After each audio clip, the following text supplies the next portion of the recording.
I just arrived here in Saigon and the first order of business is to buy a SIM card. Actually, meron sa airport kaso namahalan ako. And so I actually save around 60% and buy one take one siya, yung isa eSIM. So just remember to buy from legit stores para ma-activate nila.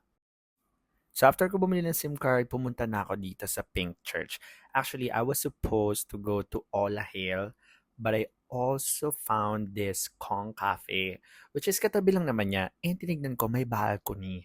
So, parang, bakit pa? Ang mahal kasi ng menu doon sa isa. So, sabi ko, okay naman, kung may view rin naman dito and like, I can just buy coffee to get the view, why not just stay here?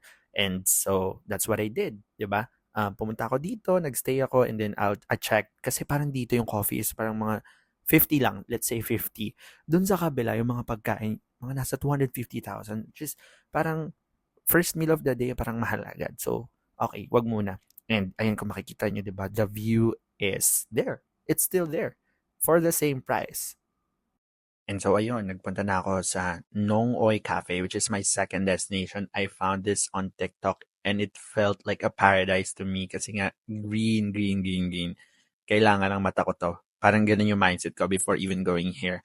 But naabutan ako ng ulan habang nasa angkas or like grab bike. So basang-basa akong dumating dito. But grabe, the view didn't disappoint. As in, parang paradise siya. Parang nasa Encantadia. Over. Hindi naman Encantadia. Pero grabe, sobrang relaxing dito. And ang mura ng food. Yung salad, parang mga nasa 200 pesos lang. As in, actually, everywhere naman here in Saigon, super mura. Pero this one didn't disappoint, especially the view.